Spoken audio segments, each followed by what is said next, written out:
nobody keeps a notebook in their back pocket that keeps track of all the things that I've done for you and all the things you've done for me. Right? Well, I did 7 things for you this month. You've only done 1 for me. Like, it's time to like pay back, right? That's not what friendship is. Friendship is not equal that way. I may do 100 things for you and you've done nothing for me. But the reason I call you friend and the reason I love you and care about you is because I know deep inside I have this undying trust, this undying belief that the one time I need you, without a shadow of a doubt, I know you'll be there for me. And so the whole thing feels completely equitable. And that's karma, which is, it's not a score that I'm keeping. It's that I continue to give because I know the one time where it really matters in life that others will be there for me. That our very survival depends, literally, it is dependent upon our ability to serve each other. Our individual selves, we are finite. We're born, we die. There's a beginning, middle, and end, and that's it. And where we are infinite is how we touch the lives of others. It's our progeny, it's our friends, it's our colleagues, it's our coworkers, it's our bosses, it's those who work with us and for us. The impact that we can have in their lives, the values that we pass on, how we raise them up and celebrate them. That's what lives on beyond us. Yeah. And the impact that we have, the infinite life that we live, we can only live through others. And it's not the medals that we won, and it's not the scores that we achieved, but rather it's how we inspired following generations to continue to carry the torch that we may have lit or just carried ourselves that was given to us. That's what it means to live an infinite life, that it lives on through others. And again, it goes back to paradox. It's this beautiful, the hardship of life is this balancing act of sort of advancing myself, my ego, my ambition, which is okay, but it has to be in service to something greater than myself, because that's where I truly live an infinite life. We're in this thing called life with others, whether we like it or not. And this is my definition of faith. Faith is the understanding that we are on a team, even when we don't know who all the other players are. And you just have to trust that other people will be there for you, even if you don't know who they are, and some of them you do. And likewise for others, that you are on someone else's team. Everyone you interact with on a daily basis, and some you don't, you are on their team even if they don't know you are. And so give people faith in the human race. Give people faith that people are kind and good, be that team member. We've put massive pressure on a young generation that they have to have everything figured out by themselves, do it all themselves, work hard, have a vision, et cetera, et cetera, et cetera. Know your purpose, which is, by the way, no human being is strong enough to do that alone.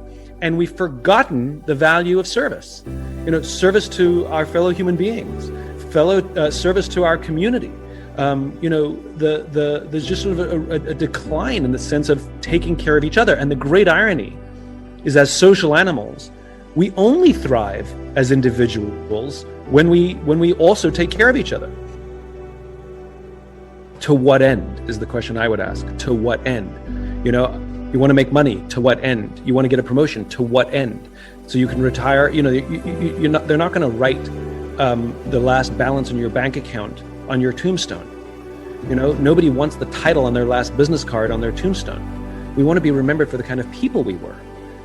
Devoted husband, loving mother. This is the kind of people we were, and yet we forget about that.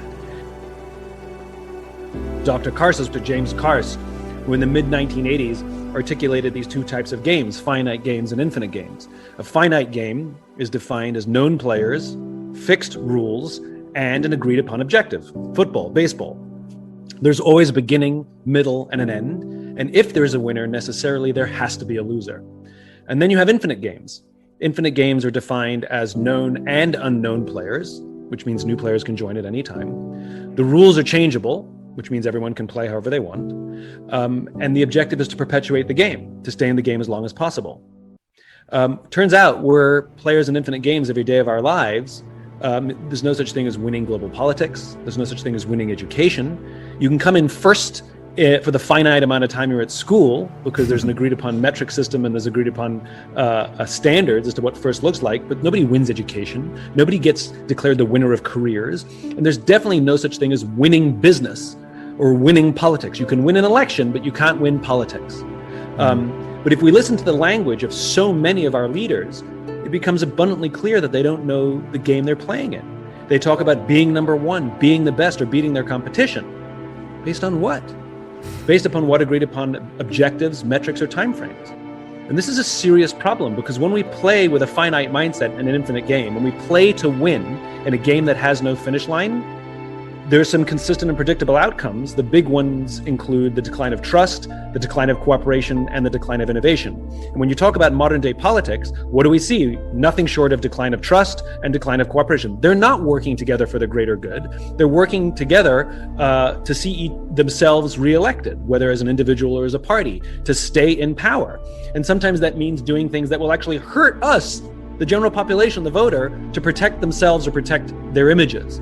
There is no sacrifice for the greater good. Are you kidding? And the big joke is there's no such thing as winning or losing in those games anyway. When you embrace the infinite mindset, it actually does lead to finite success. Then why don't people do it? To live a life with an infinite mindset, the problem is those accomplishments are not predictable in time. And we live in a world where we really not only want things, but need things. Our whole incentive structures in our companies, the election cycles, everything is set up that you have to show success by this date, by this time.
And the infinite game just doesn't work that way, which is it's like riding a bicycle. It's like every single kid can learn how to ride a bicycle. It doesn't matter anything.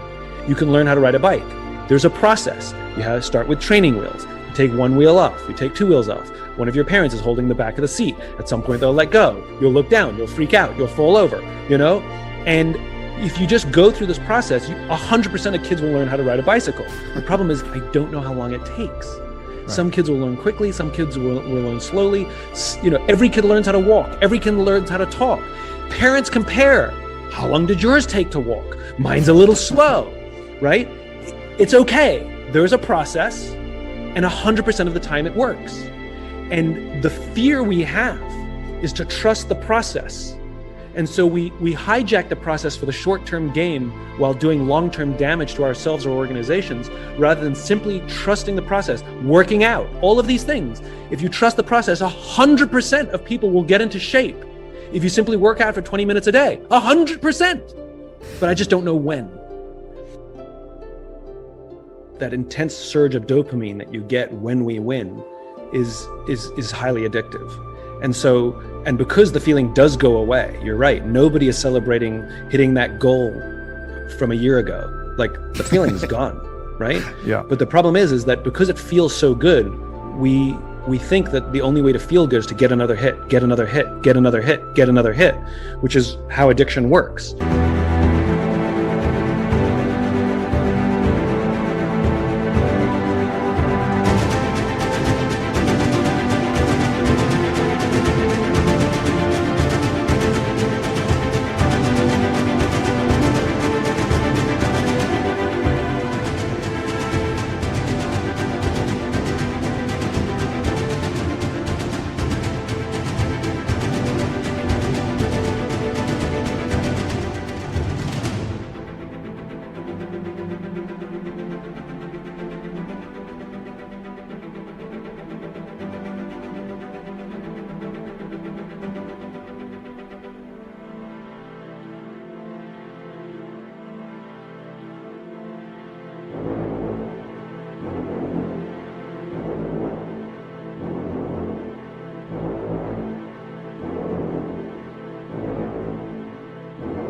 Right. And so what purpose does is it contextualizes those things. What purpose does, the purpose is the infinite part where I can celebrate. There's nothing wrong with the celebration, but I understand there's still a lot of work to be done.